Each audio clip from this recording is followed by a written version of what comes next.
Hey guys, how you going? No, that up completely. All right, what do I go? Hey guys.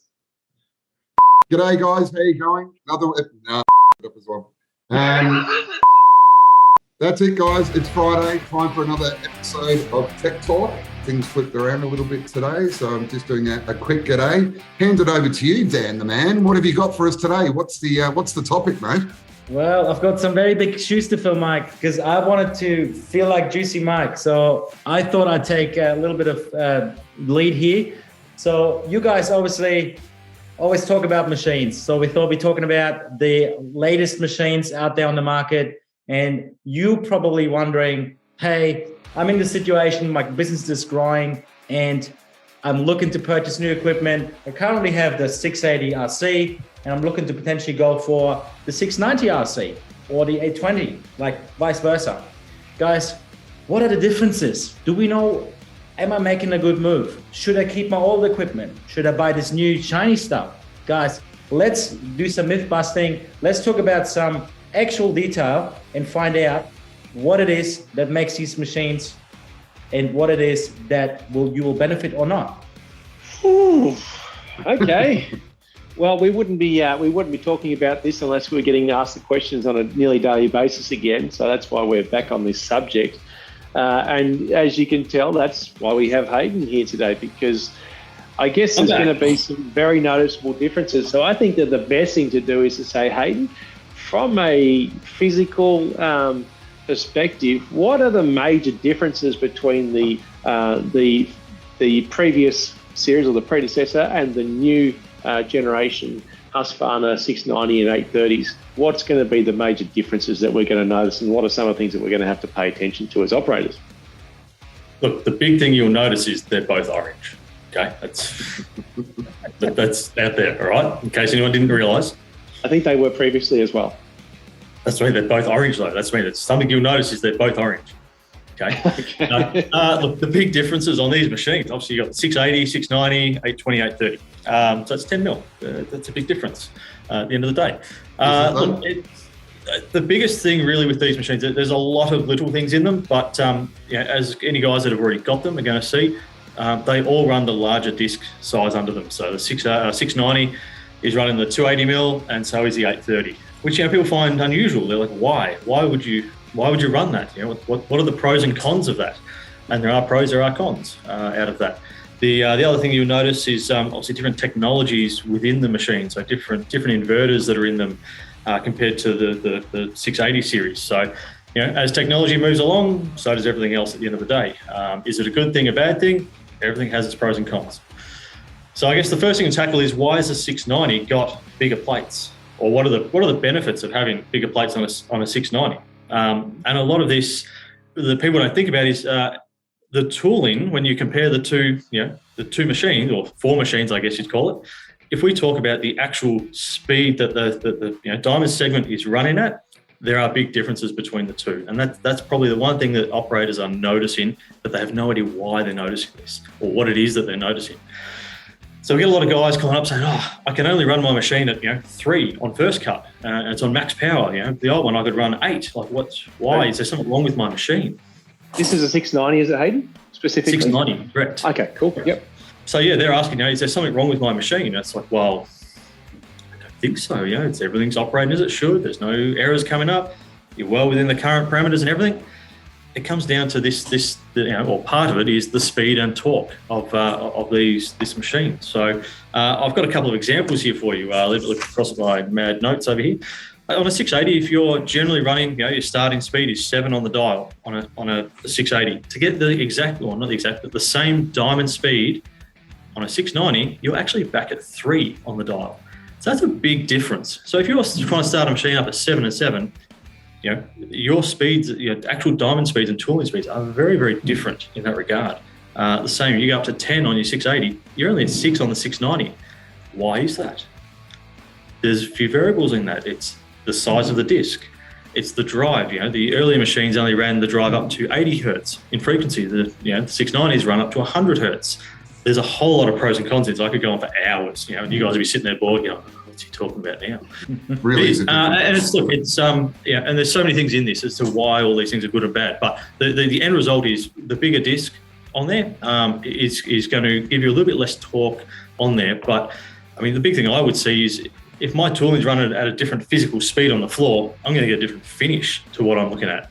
That's where you guys are going to be able to talk about that more than me. Okay, the major differences I'm seeing here between a 680 and a 690 is the physical weight of the machine. Then we've got the different disc size. But when it comes to the actual horsepower, they're pound for pound on horsepower. Is that correct? They're different horsepower between the two machines. So what's the horsepower difference between a 680 and a 690? Well, 690 has an 11 kilowatt and an 830 has a 15 kilowatt. I was talking about a 680 and a 690 comparison. Well, they're the same motor size. To which I was expecting you to be nodding, and I was going, read the script. There's 680 to 690 have the same horsepower. Correct. Right? We've got more weight in the 690 than we do in the 680.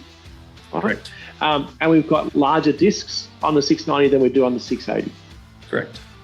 And physically, they're actually the same width machine though, right? Well, that's when you said before 690 and 830 10 mil. Well, it's not, is it? They're the same, aren't they? They're the same. Yeah. They're the same width, but it's just the namesake. Correct. Yes, because at King Concepts, the machines were named by how wide they were, but inside the design studios and marketing studios at Husqvarna, the next series that comes out is always another number up. They change the digits so you can tell the difference between models. Doesn't necessarily reflect the width of those machines. So you're not getting more for your money, 10 mil wider, but you are getting a larger disc. So I wanted to get back to that. Increased weight, larger discs, same horsepower. And you're saying that it's running now, is the 690 also running at the increased frequency of 100 hertz over the 80 hertz? Yep. Yes. So that's going to be a big difference for us, well, which we would notice in the RPM, is that right? Yes. So when we're looking at our remote control from our 680 versus our 690, Hayden, you've worked out the diamond speed between the two, and that's what you told us before. So if we are to try and get this as equal as possible, we would actually need to be running a 690 at 3 instead of 7 on a 680. Correct. So it sounds to me like there's actually a massive amount of upside to running a 690 if you can get all of the if you can run it at the highest speeds. That would be correct, yes. That's what I was thinking when you guys are saying this, yeah. Yeah. So that's right. Is there anything that's going to prevent us from running at those higher speeds from a electrical or mechanical influence that's going to prevent us from doing that? Well, the big thing that's going to stop you is the amount of load that's going through the motor and how many amps the drive's trying to pull. So that's going to be what's going to prevent it from going up there. So, if you're on first cut, you're probably not going to achieve 10 on the dial because you're going to max out on current, way early, 3s and 4s, just from the size of the drive that's in there and the size of the motor and what it can handle. So just a reminder, if we always think of electricity like water going through a water pipe, your pipe's only so big and only so much water can fit going through. Electricity is the same. So you're saying that pipe size into the machine, into the drive, will only take so much current into it. Correct. Okay. So if I'm at 10, my current, my flow is exceeding the size of the pipe to be able to go into it. Yeah, you can't get enough fluid through there to keep powering up to that speed. Okay. And Mike, to speak in your language, when we've got when we're trying to run it at higher RPM and we've also got too much load on there, it's almost like we're even coiling up that pipe, making it even worse. More resistance. If we actually want to get it flowing, we've got to try and this is one of the advantages of the 690 is that you can put the weights back, take some weight off the head and increase the RPM, which is kind of like uncoiling the hose and allowing the the water to flow through it faster, less restricted. When you were talking about my language, I thought you were going to say, now there's only so much beer that can get through the line to get into my mouth. That's the language I was waiting for. Yeah. What we have here is a classic example of a 3-inch glass and a 2-inch mouth. Put up the flow. I can take it. So in a practical sense, I'm a contractor. When my machine's running at 3, a 690, it's actually the equivalent to 7 on a 680. I should probably be comfortable with that if I'm comfortable with the production rates of my 680. But it sounds to me like there's some mechanical influences there, because we've also got the larger diameter on the discs, which is going to reduce the amount of torque that we've got available to us. Yep. If we've got to verse a 680. So I could see that having the weight down on the heads and having the same amount of tooling that we would normally run on our 680 is going to be a very, very different beast. It's actually going to feel underpowered in that scenario, isn't it? Yeah, correct. Obviously, we've got a lot of people talking, exchanging information on the forums and stuff like that. It's really good that there's a lot of chatter out there. And one particular thing that gets talked about as well, the size of the wheels. Obviously, we've got a 680 with a much smaller wheel, and we've got obviously the much larger wheels on the new machines. Hayden, can you tell us a little bit more about the changes that have been done, to improve that? Certainly can.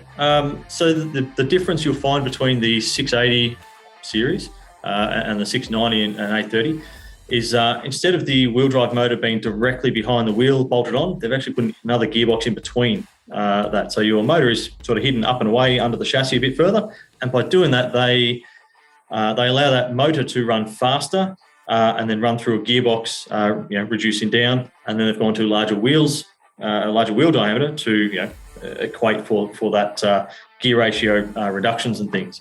So a lot of people, the first thing they say is it's a much smoother machine to drive, but less responsive. So you get a lot of guys in hallways and that are used to just giving the joystick a flick to get away from a wall. On this one, you kind of got to hold it a bit more. Not necessarily a bad thing in all cases. Gives you a bit more finesse. Just because it's got to go through the gearbox and translate through the gearbox before it goes to the wheel. And a larger wheel, so it's less twitchy. That's right. Yeah. So they've essentially slowed it down in that aspect. They've been able to achieve that more control.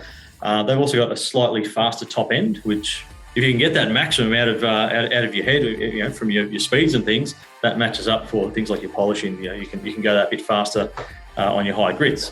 Yeah. So that's another addition in that regard. So it's certainly a big difference though that people are noticing between the two machines. That's for sure. Okay. So what I'm hearing in particular, I'm going to do a summary on the 690. We've got a machine that is heavier, has same horsepower, larger discs, and has faster wheel speed, top-end wheel speed. So when it comes to transferring the knowledge from our 680 RC to a 690 RC, it's not really like for like. We're going to have to relearn some stuff. That's good. Real different beast, isn't it? They are different beasts. So the telephone calls that we're getting is asking, I'm trying to run it the same way because I'm thinking 680 here, but we're actually running a 690. So we've got to think about head pressure, speeds, and all that sort of stuff. So 830 versus 820 then, Hayden. Are we going from an 820 to an 830? Are we going to see similar types of differences, or is that immediately just copy and paste? Look, it's similar. It's slightly less though. So example is your 7 on the dial on an 820 is 5 on the dial on a 830. So it's matched a little bit more. Again, standard 820 is 11 kilowatt, the 830 15 kilowatt. So you do have these differences. They can be more weight again, things like that on there. You've got the same chassis sort of design of a lot more weight in the machine itself. The variable weights are still there. So a lot of the things you were talking about for the 690 do go across to the 830. Is it exact same principle for the wheel drive that we were just talking about? Okay. Yep, same principle for the wheel drive. So a lot of it does transpose across between them, but it seems to be less problematic for operators using an 830 compared to 690. 690 guys tend to have that a bit more of a questions about what's happening on the machine compared to an 830. I'm not exactly sure why that is. Wow. Very good. Hey, this is some awesome information, guys. This is fantastic. Is there anything else we should cover off? Is there anything else? Of course there is. I think, as you said before, we could go all day on this one, couldn't we? But I think we've got to draw a line in the sand somewhere, don't we? We've got to draw a line in the beer somewhere. I mean, in the sand somewhere. Oh, no, I think Husqvarna has done a great job on building this machine. I think there's a lot of guys enjoying the new equipment, and it's really good to see they're getting to achieve great force with them. Yeah, absolutely. Oh, yeah. And that's the thing. It's not good, bad, or otherwise. It's really is just to put the message out there that it really is just a different machine that just needs a little bit of relearning, but by no means a negatives so much, but maybe just a bigger adjustment than people were expecting. Yeah, you are actually buying a very, very different machine when you buy these models from the previous one. So it's a bit of relearning, understanding what the changes are and what will that translate to on the job. Yeah, but, and we're here to help. We're here to help, guys. Absolutely. And I heard this quite often, like when you said quite a different machine, and going into corners, for example, pretty much what we said with the wheels and turning in corners, being also kind of a bit longer sort of machine, it gets a lot harder to turn. That's from what I heard. But obviously, again, we're looking at two different types of equipment. No, good one, guys. Good one. Thank you so much, Mike. I felt extremely juicy today. Thanks to you for keeping me in the lead. Always happy to share the juice, mate. Thank you, Hayden, for joining us without Milan here today. We appreciate you coming and giving us a bit more feedback and some things to work with. And if we've got a 830 or a 690 to help us get the type of results that we were already getting and hopefully more. Actually, how I'm used to seeing Hayden through the workshop, just a massive blur behind him because he just moves so quick. Like that. Good one, guys. All right. Have a great weekend and probably a beer as well. Yeah, keep up the good work, as Joshua always says. Absolutely. Still plenty going on out there, that's for sure. Plenty. Good stuff. See you, boys. Have a great weekend.